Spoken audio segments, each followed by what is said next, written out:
Olá, alunos do 9º ano do Ensino Fundamental, sejam bem-vindos a mais uma aula de ensino religioso. Eu sou o professor Renato Souza, do componente curricular Ensino Religioso, e vamos ver o que vamos estudar nesta aula. Vamos lá? Aula de número 7, revisão e avaliação. Então agora, querido aluno, querida aluna, você se prepara, reúne o seu material e preste muita atenção, porque a nossa revisão vai começar.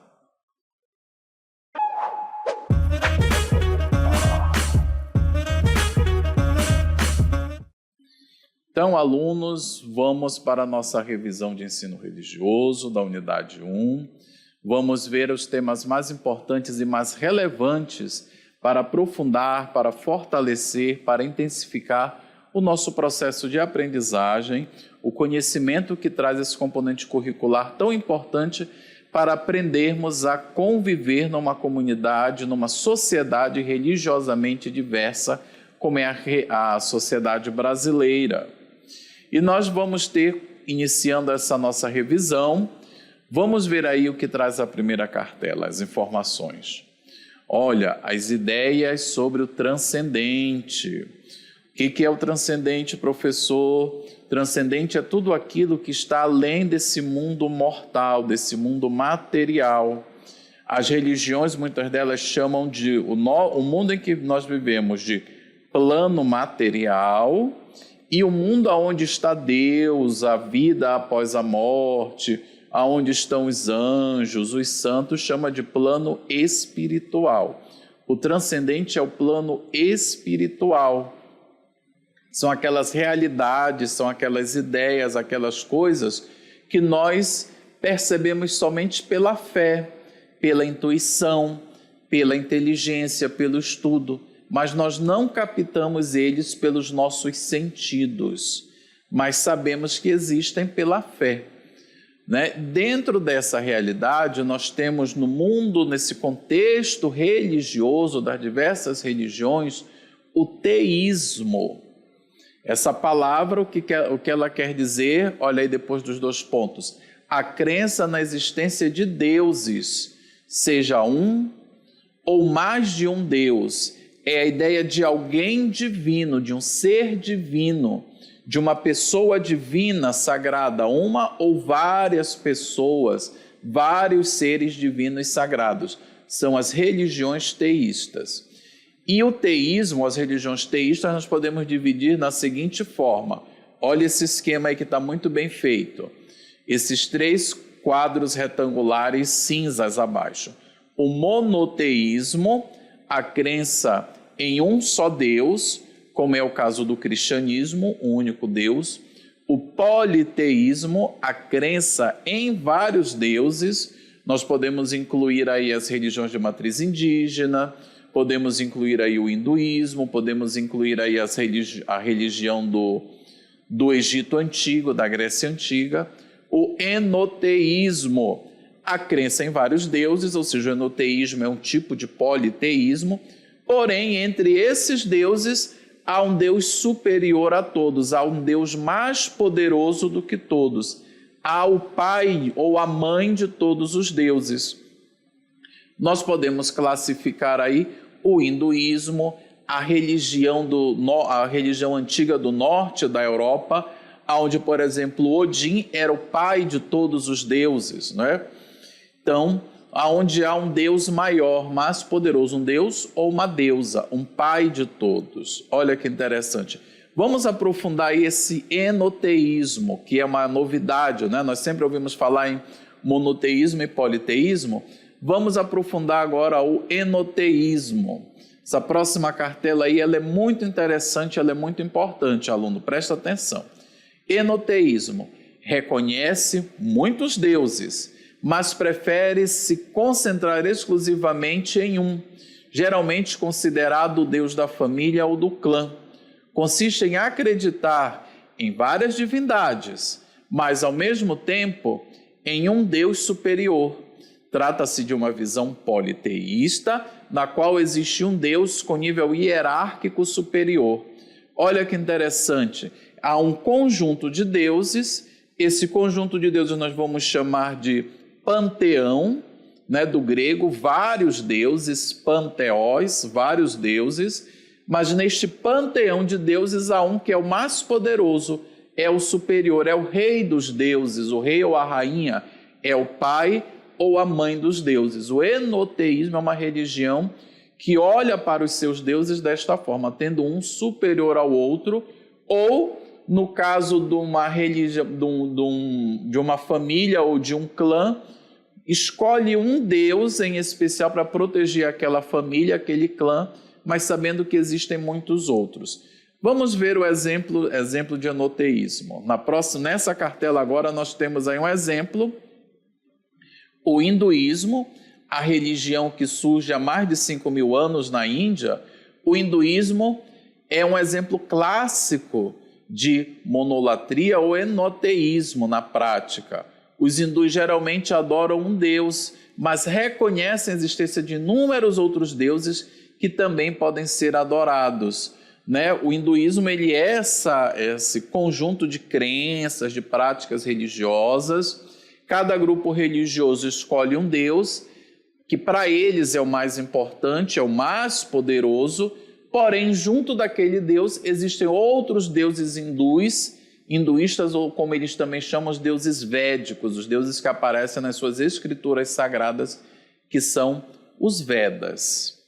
Isso é importante, né? O enoteísmo ele é a grande novidade aqui foi a grande novidade nessa unidade 1. Nós já sabíamos o monoteísmo, a grande maioria no Brasil são monoteístas porque são cristãos. O politeísmo, que nós estudamos na história, estudamos nas civilizações antigas, e agora o ensino religioso traz o enoteísmo. Mas vamos também ver agora outras formas de crença que aparecem, de crença ou de não crença, né, que apareceram nessa unidade. Vamos lá. Olha aí nesses quadros nós temos, primeiro, o ateu ou o ateísmo. Muitas vezes nós podemos conhecer pessoas que se declaram ateias, ou seja, vamos ver aí nesses quadros retangulares ao lado. Não acredita em Deus e nega a sua existência. E não acredita na vida após a morte. Muito interessante, o ateu ele não acredita em nenhuma realidade transcendente, em nenhuma realidade espiritual. Isso é importante. Para o ateu só existe o imanente, só existe o aqui e agora, o material, o físico palpável. Ele só acredita nisso, ele não acredita numa vida após a morte, não acredita em orações, em simpatias, em nenhum tipo de força espiritual. E abaixo nós temos o agnóstico ou o agnosticismo. Não tem quem é essa pessoa? É aquela pessoa que não tem certeza se Deus existe ou não existe, prefere não pensar nisso. Se Deus existe ou não existe, ele não se preocupa com isso. Não sabe se tem vida após a morte. Ele não se preocupa com essas coisas. Pode ser que tenha, pode ser que não tenha. Há agnósticos que sim têm um respeito às religiões, ele eventualmente frequenta alguma cerimônia religiosa, né? Mas ele não segue nenhuma, ele não escolhe nenhuma para seguir, ele não escolhe nenhuma para frequentar, né? Ele segue a vida dele normal. Se existe ou não existe um Deus, ou vários deuses, para ele tanto faz, né? Agora é importante só lembrar, ateus, a grande maioria dos ateus são pessoas extremamente respeitosas, também têm respeito à religião. Não quer dizer que eles sejam contra a religião. Não, senhor.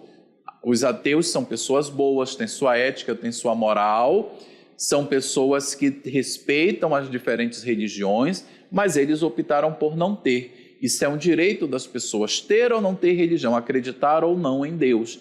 E todos nós precisamos nos respeitar quanto a isso, tendo a liberdade para seguir ou não uma crença religiosa. E agora, vamos ficar com essa animação que vai também nos ajudar a entender melhor essa situação. Vamos lá. No início, os Carajá moravam no fundo do rio Araguaia, na comunidade dos Bharati Mahadu.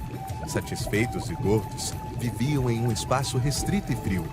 Um jovem carajá, curioso sobre o mundo da superfície, encontrou uma passagem na ilha do Bananal, o Inis Edena, o lugar da mãe da gente. Fascinado pelas praias e pelas riquezas do Araguaia e pelo vasto espaço para correr e morar, o jovem reuniu outros carajá e subiram até a superfície. Tempos depois, encontraram a morte e as doenças. Tentaram voltar, mas a passagem estava fechada e guardada por uma grande cobra por ordem de Cowboy, chefe do povo do fundo das águas. Resolveram então se espalhar pelo Araguaia, rio acima e rio abaixo. Com o Quinichuá, o herói mitológico, conheceram os peixes e muitas coisas boas do Araguaia. Depois de muitas peripécias, Quinichuá casou-se com uma moça carajá e foi morar na Aldeia do Céu. Na Aldeia do Céu, cujo povo, os Bilmarradu, ensinou os carajá a fazer roças. Os carajá aprenderam a cultivar a terra, garantindo seu sustento. Assim, os carajá se tornaram os guardiões do Araguaia, vivendo em harmonia com a terra e as águas, mantendo viva a memória de suas origens. Então aí vamos retornar um pouco, vamos conversar ainda um pouco sobre a ideia de transcendente entre os povos originários. Nós vimos aí o vídeo sobre o povo carajá e a sua origem, né? Então vamos lá. A ideia de transcendência entre os povos indígenas é profundamente enraizada em suas cosmologias, mitologias e práticas espirituais. Ou seja, os povos indígenas, os povos originários, eles estão muito ligados à questão da transcendência. Embora as concepções específicas de transcendência variem entre as diferentes culturas indígenas, há alguns temas comuns que podem ser identificados. Vamos ver quais são esses temas. Conexão com o mundo espiritual, a ancestralidade. Outro tema, a natureza sagrada. Olha aí que importante. Outro tema, a experiência direta do sagrado. Outro tema, as relações comunitárias e ancestrais. Olha só, todos esses temas nós podemos encontrar nas religiões de matriz indígena em relação à transcendência. Como ela funciona, como ela atua, apesar das devidas diferenças de religião para religião e de povo para povo. E agora vamos ver um outro tema importante para a nossa revisão. Vamos lá? Pensar sobre finitude, pensar sobre o fim da vida ou a transformação da vida. Um tema essencial na religião, ou seja, pensar sobre a morte.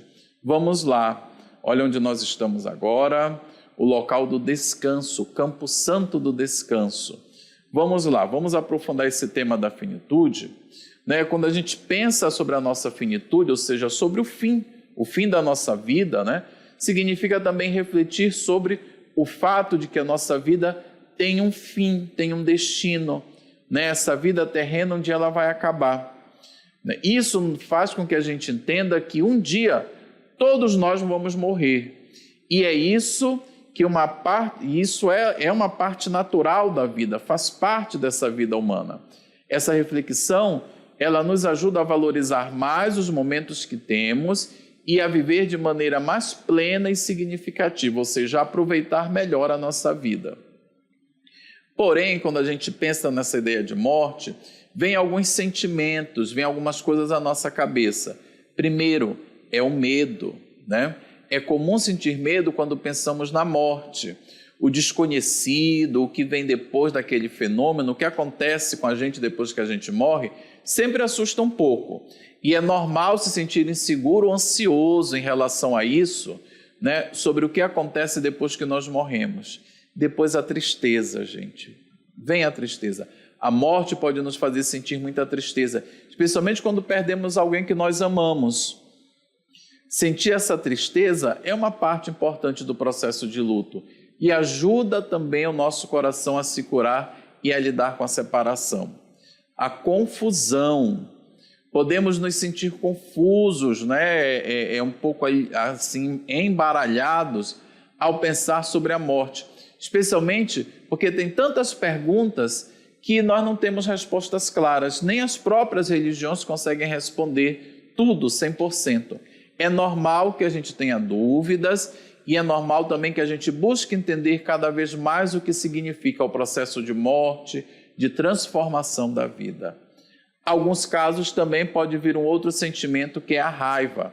Às vezes a morte pode nos deixar com raiva, especialmente se sentimos que a vida de alguém foi interrompida muito cedo, ou se alguém que nós amamos deixa esse mundo, parte desse mundo. Esses sentimentos são normais e fazem parte do luto, mas a gente precisa superar. As mais antigas referências das práticas religiosas, do fenômeno religioso na humanidade, elas estão relacionadas com essas celebrações de morte, que nós chamamos de celebrações fúnebres, ou seja, as cerimônias diretamente ligadas à morte, onde a gente pede o descanso eterno daquela pessoa que nos deixa ou que nos deixou. Ok? E agora vamos ficar com uma mensagem, com uma explicação sobre essa dimensão do luto, da morte, do sofrimento, com o Padre Claudir Silva. Vamos lá, vamos ouvir a mensagem.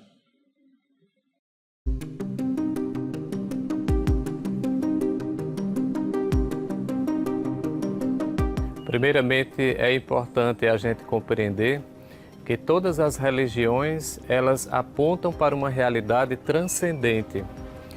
No que diz respeito à morte, cada uma tem o seu modo de olhar, por isso elas diferem.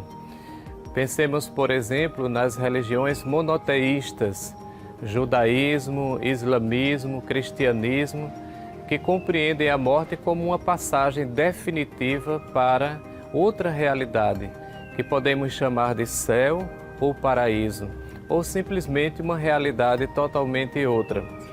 Mas existem também as religiões como indianas, o espiritismo, o budismo, que entendem na morte uma possibilidade de voltar à Terra. É o que nós chamamos de reencarnação. Para as religiões monoteístas não existe reencarnação, apenas a ressurreição. Mas para as religiões como o Espiritismo, que a partir da morte entram para uma realidade diferente, sobrenatural, tem a possibilidade de voltar. O budismo, por exemplo, lida com a morte sem separar do nascimento, morte e nascimento de forma muito integrada, unidas, porque entendem a morte como um novo nascimento. E assim a gente entende que cada uma lida com a morte de uma forma diferente. Mas eu penso que esses dois pontos eles são essenciais no modo das religiões enxergarem a morte.